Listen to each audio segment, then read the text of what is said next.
The Killing Fields is a movie that changed history. You've heard me say that several times. This is the bonus episode that I promised, and I'm going to expand on that. I'm borrowing a smidge of material from episodes 12 and 13 from my first season. Those look at the Killing Fields through the separate experiences of Dith Pran and Haing Ngor. I honestly debate with myself whether it's okay to reuse material from my first season. Is that boring? Or am I somehow cheating as a podcaster? But as my investigation into Haing Ngor's murder has evolved, I've discovered greater depth to some things that people told me early on. Some points are too valuable not to repeat. And something that one person I spoke to said has stayed with me. History is a living thing. So we'll take another look at the significance of the Killing Fields. More importantly, though, I just want to get out of the way. I want to share some of the very human experiences some of my interviewees shared with me that didn't fit into the season's investigatory arc. My name is Patricia Nunan, and this is Who Killed Haing Ngor? History is a living thing. It's not like one narrative and finish. This is Yuk Chang.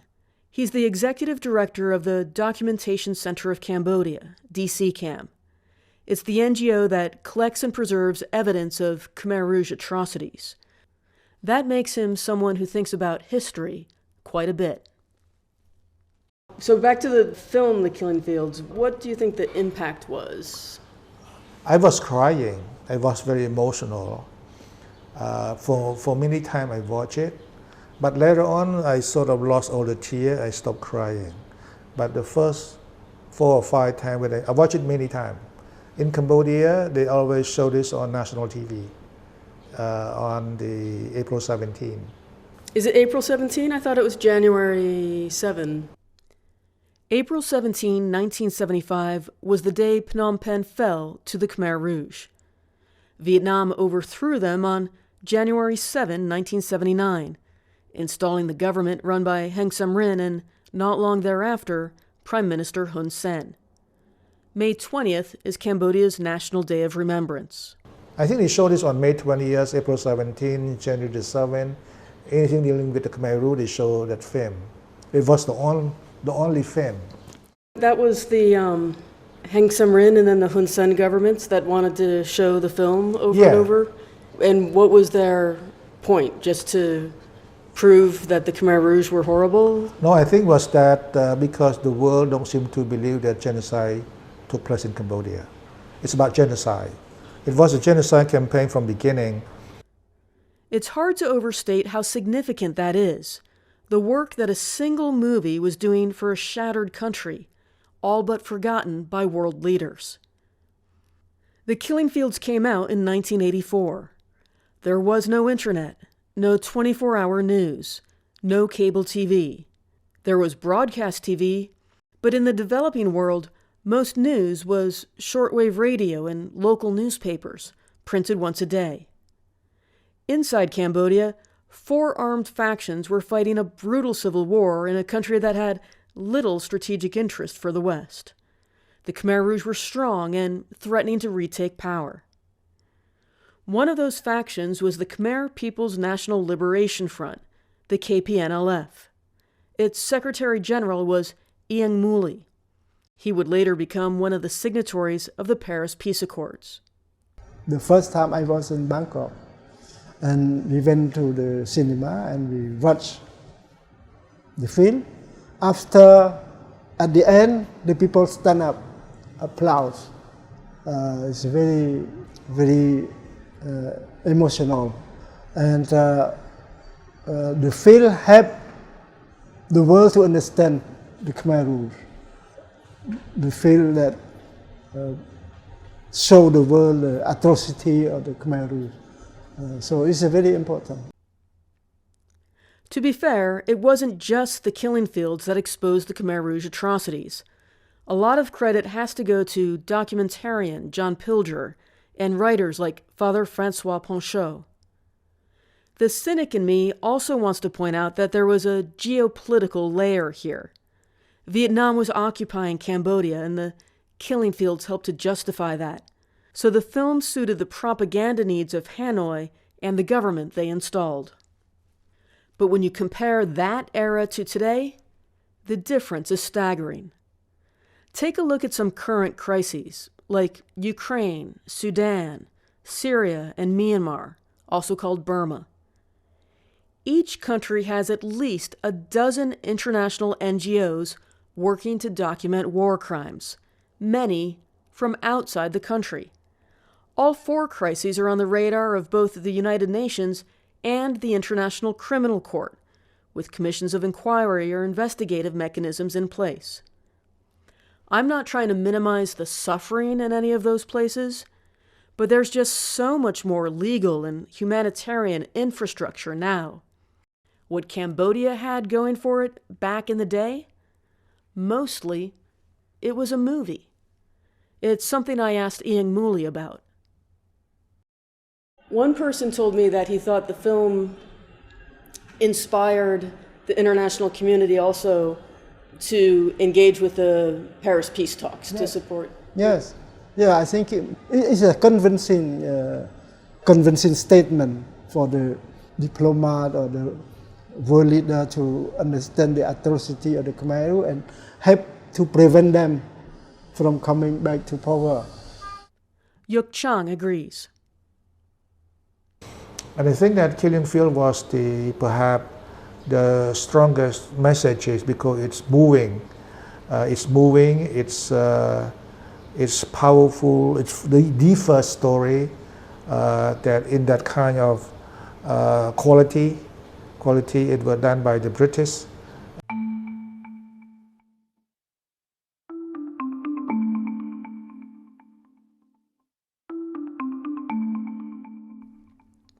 Of course, before the movie came out, there was a massive refugee crisis on the Thai-Cambodian border.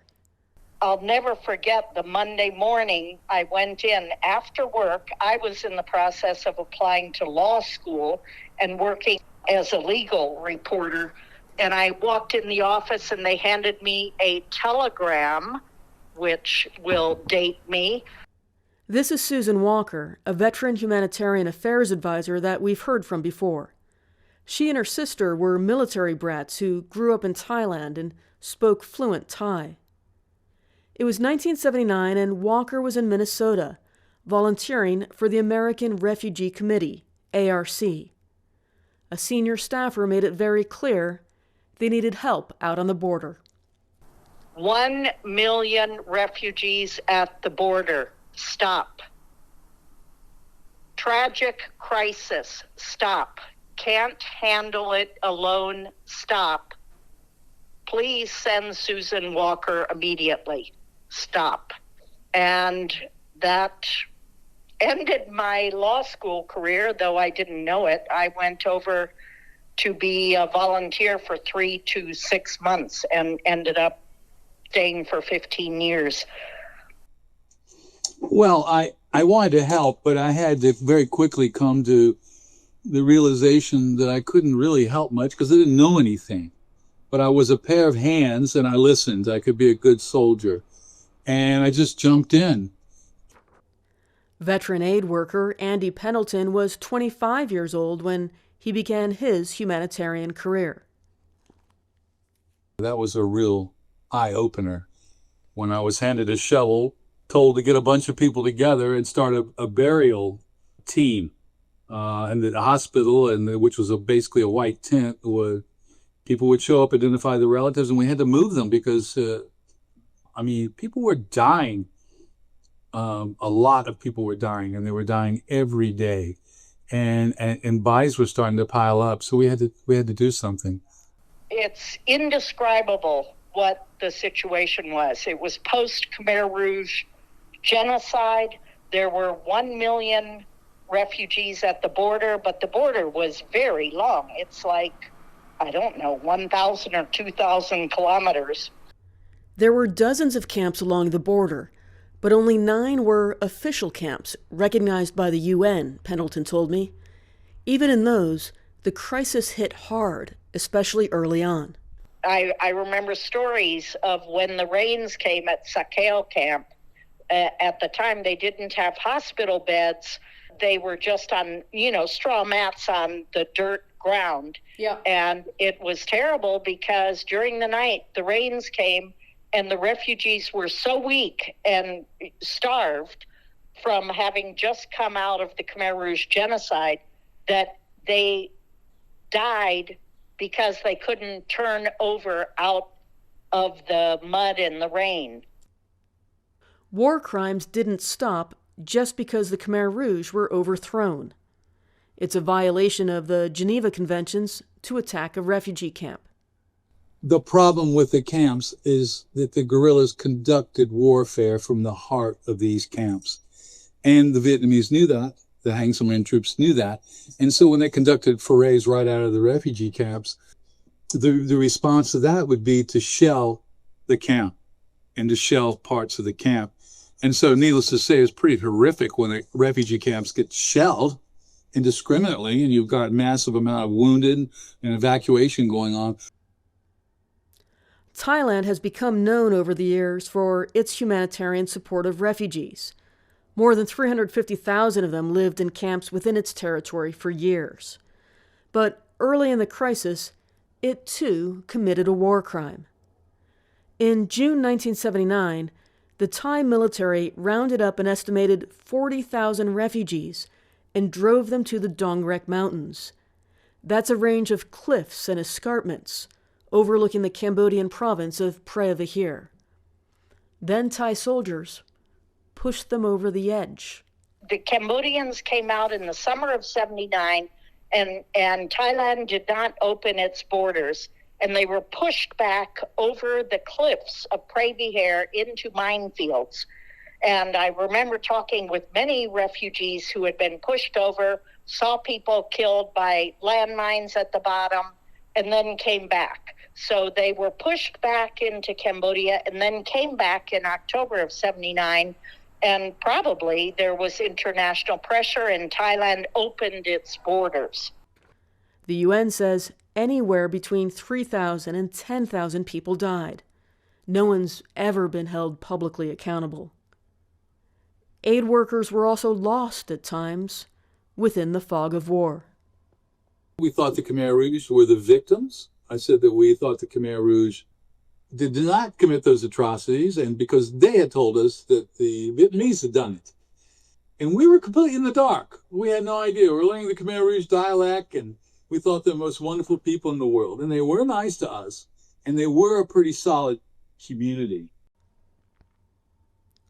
But once the Khmer Rouge shifted away from a camp, the refugees would talk.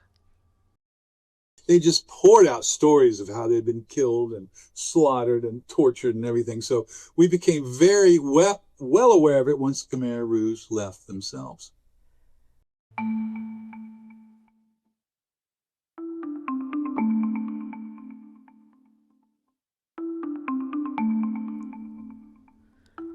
Roland Eng was living the reality of the border from a completely different angle.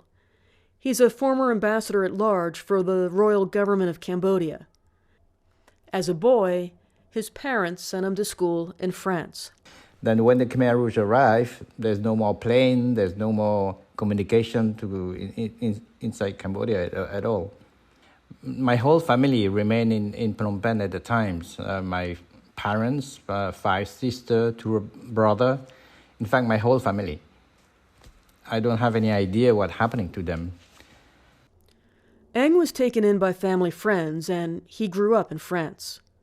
As a young adult, he joined Cambodia's Royalist Party, Phun Sen Pek, as a volunteer on the Thai-Cambodian border. So I jumped into the occasion, to the opportunity, because my mind was, only then to be on spot along the Thai-Cambodian border that I will have a chance to maybe find trace of my family. As soon as I arrived in Thailand, I started to go to the refugee camp, volunteer myself on the tracing along the Thai-Cambodian border with the Thai Red Cross, Cambodian Red Cross, International Red Cross. So I'm trying to find a way to talk to as many people as possible and to dig into what's happening in Cambodia, really. It wasn't until a couple years after the 1991 peace deal was signed that Ngor was finally able to visit his hometown in southern Kampot province. Oh, I have tears to see the country and to trying to memorize what I've left when I left Cambodia. So I went straight to looking for my house, looking around, and what I remember, but very vague because, I was 10, 11 years old. And so it was very emotional, I can assure you. And were you able to find any family or old neighbors, anyone that... No, I was not. It took me some time to find maybe an old driver, a driver who was working for my family, and he was still alive in Phnom Penh. And so he described me a little bit what's happening. It's like a puzzle to put back the story together. Ngor would eventually learn that his father was executed by the Khmer Rouge. He had been an official in an earlier government and had royal connections. The fate of Ng's mother, his brothers and sisters, and all of his extended family, that's lost to history.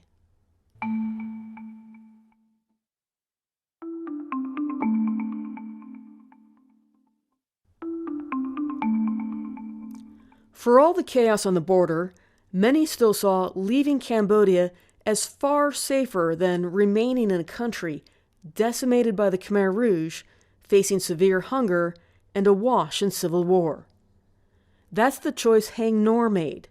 He escaped to Killed Haing, the refugee camp where Susan Walker worked. She became his boss. We called him Dr. Haing. He was one of the medics, quote unquote, on the American Refugee Committee adult medicine ward at the hospital. So when I came in December, he had already been hired, probably by our medical coordinator, Dr. Steve Miles, to work on the adult medicine ward. So that's how I met him, was my first trip to the border in December of 79. And he was all but, I think, before the Khmer Rouge, he had finished medical school, but had not done, residency and all of that. I don't remember the details, but we always called him Dr. Haing. Ngor worked at Killed Haing for at least a year, according to Walker. That's where he met Roger Warner, the journalist who would become the co-author of his memoir, A Cambodian Odyssey. It's when he decided to adopt his niece, Sophia, who had lost much of her family. It's also when Ngor made a trip to the Thai capital, Bangkok. There, he had a pendant made with an image of his late wife, Chang Mi Hui. She had died in childbirth along with their baby a few years before. He hung the pendant on a gold chain and was known to wear it virtually every day. I mean, it brings tears to my eyes because he could have left and gone to the U.S. very quickly. And he said, no, I want to stay and help my people. And I'll never forget him saying to me when he finally left, which I don't remember the date, but I think it was probably in 1980, maybe. When he left Thailand, he said, Susan, one day I will come back and help my people. That would happen sooner than you'd think.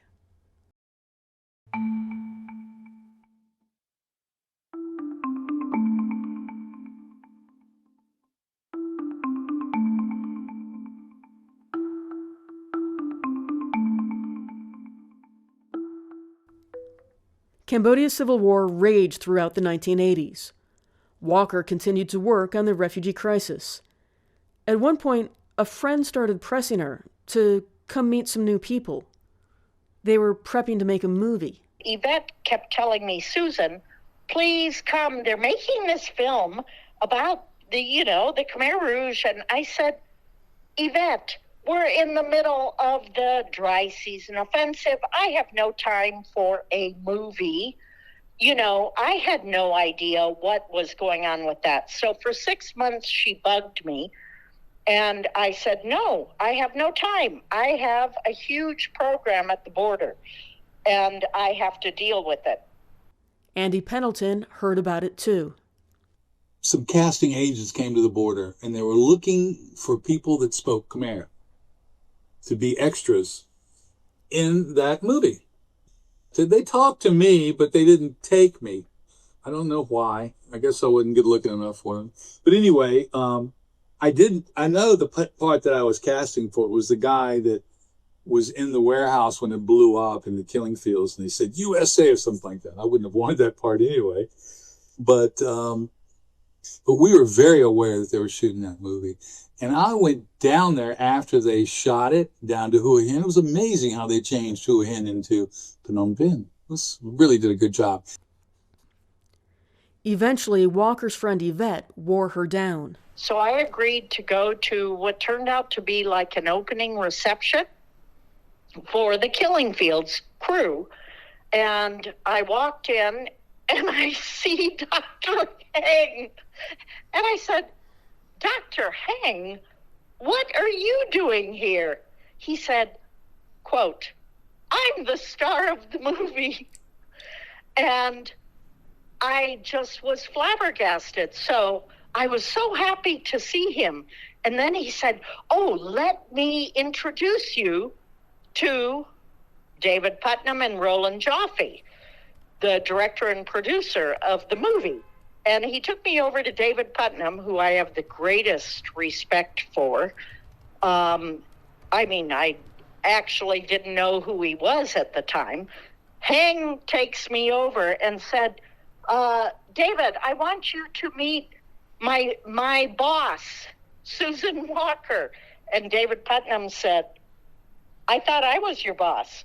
And Dr. Haing laughed and said, she was my first boss. So, and the rest is history. Walker became an informal advisor to the filmmakers and the actors, including Spalding Gray, Julian Sands, and John Malkovich. Gray played a U.S. Embassy staffer. They would come after filming still in costume or whatever and just pick my brain about the border for hours on end. I remember dinners at Hamali Cha-Cha's Indian restaurant around the corner with Spalding, may he also rest in peace, and Julian and Malkovich. I spent quite a bit of time with them. As Pendleton said, much of the Killing Fields was shot in Hua Hin, a Thai coastal town. Being that I was dealing with the reality at the border, they always invited me to go, like to Hua Hin and the shooting locations, even in Bangkok. I could never bring myself, now I regret it, but I never went because I was living the reality. I couldn't go see a filming of it. Walker may have been right to trust her intuition. John Swain is the British journalist who covered the fall of Phnom Penh in 1975 and was played by Julian Sands in the film. His newspaper, the Sunday Times, sent him to visit the set. Any misgivings I had were taken away straight away because I was taken to a scene they were shooting in an old-fashioned historical building in Bangkok, which was being used as the Preah Malaya Hospital in Phnom Penh. And it was a horrific scene at the time in 1975 in the fall of Phnom Penh.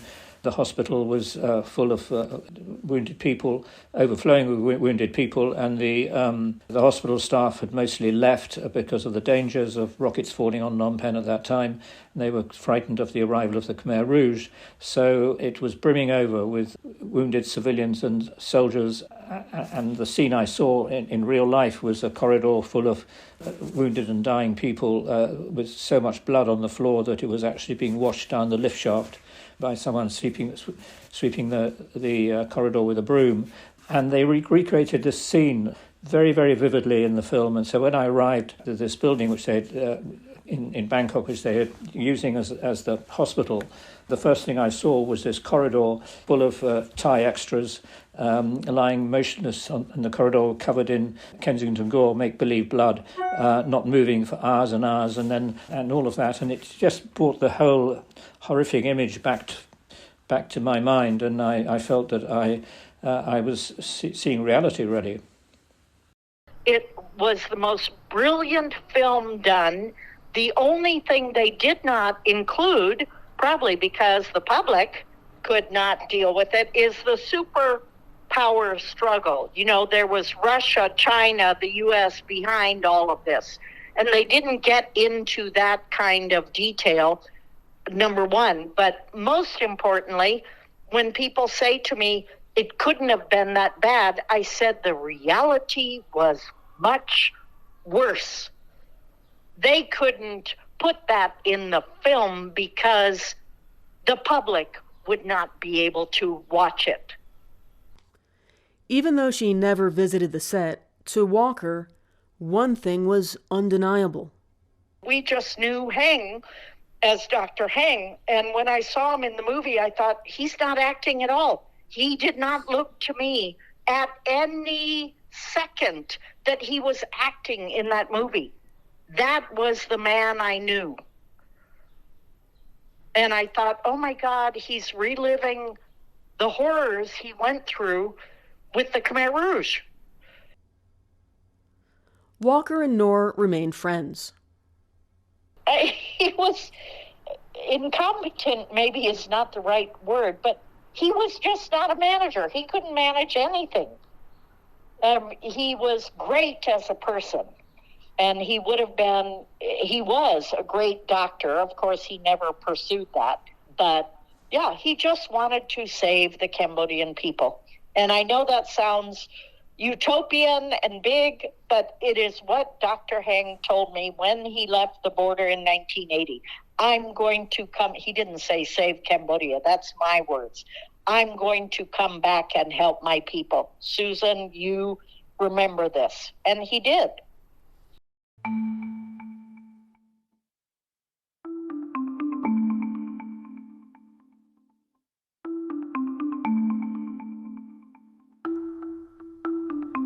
April 17, 2025 was the 50th anniversary of the fall of Phnom Penh.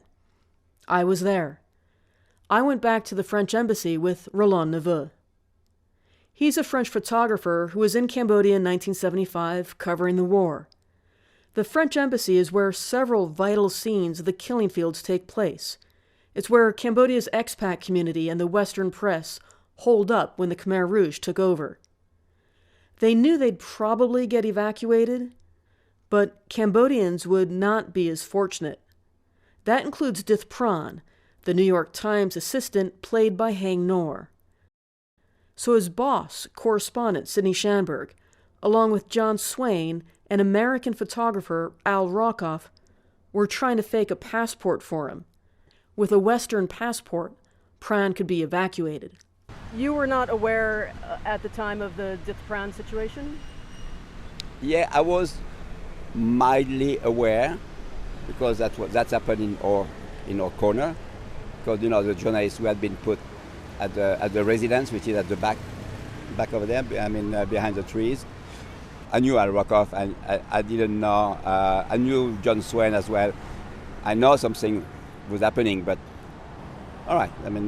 It's not my thing. It's their thing. So there was no talk about it. Right. And you were a young punk, and they were the New York Times. Yeah, as well. There was, in a journalist quarter, you had hierarchical geography within the space. Sidney Schanberg was played by Sam Waterston. Al Rockoff was portrayed by John Malkovich. I need to add one more thing here that I've mentioned before.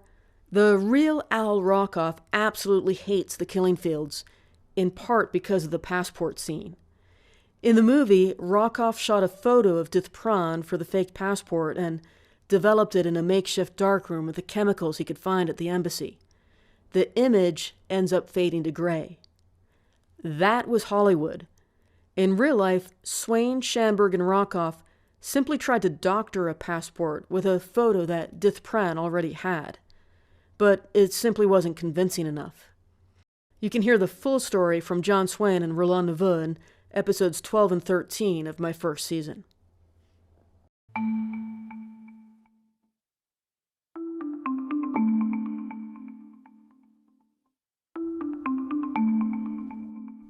The killing fields almost served as Cambodia's first ever international human rights report.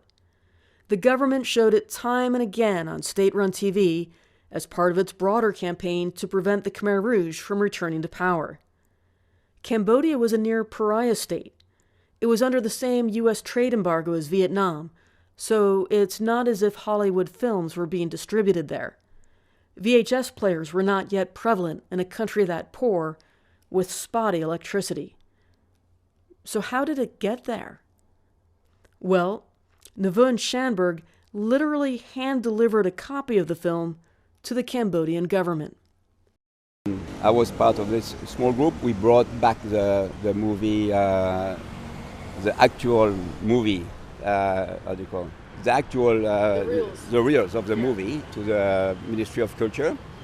And we asked, I think Sydney wanted to stay around, and well, I mean, I had time between movies, so I could stay around as well. And that trip was organized by an NGO called Operation California, now Operation USA.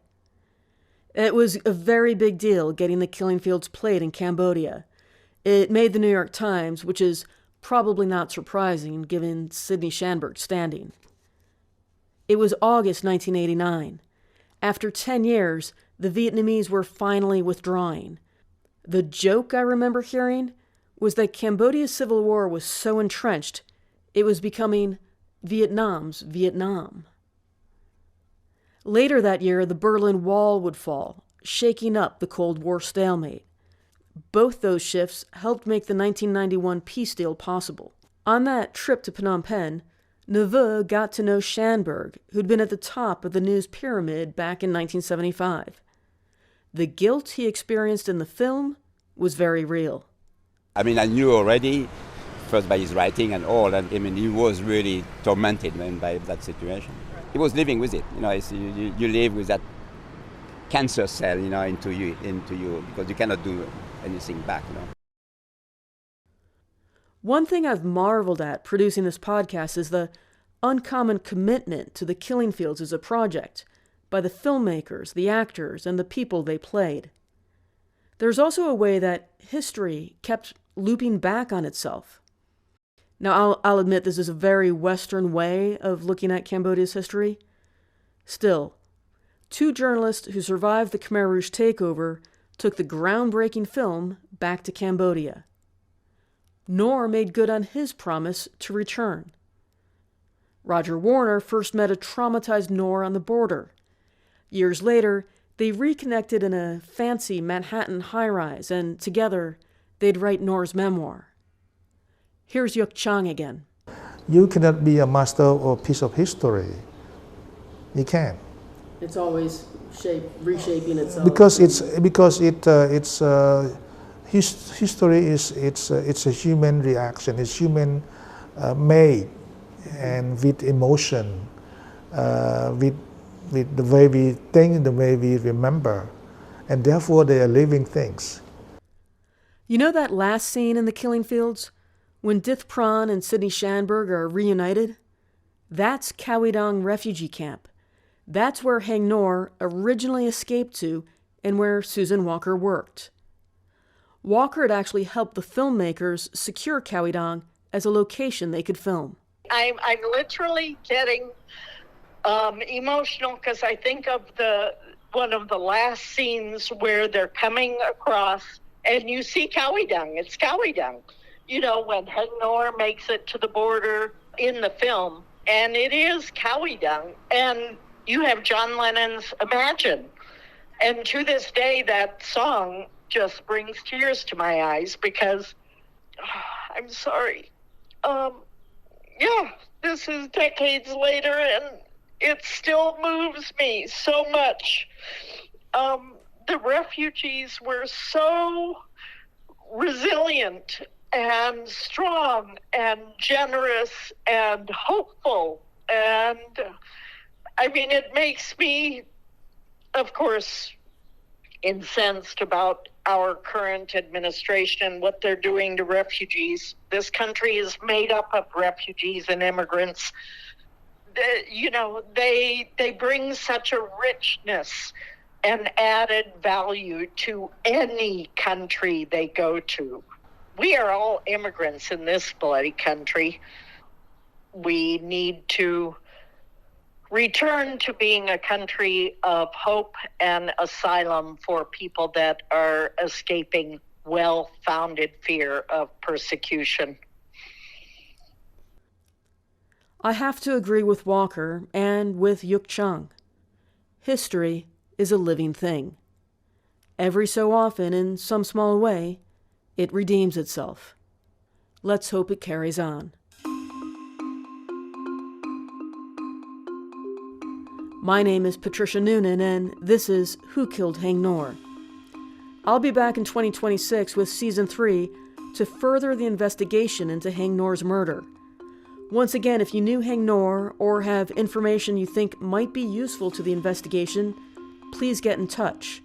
I'm on whokilledhaingnor@gmail.com, and I'm on Telegram as MP Nunan.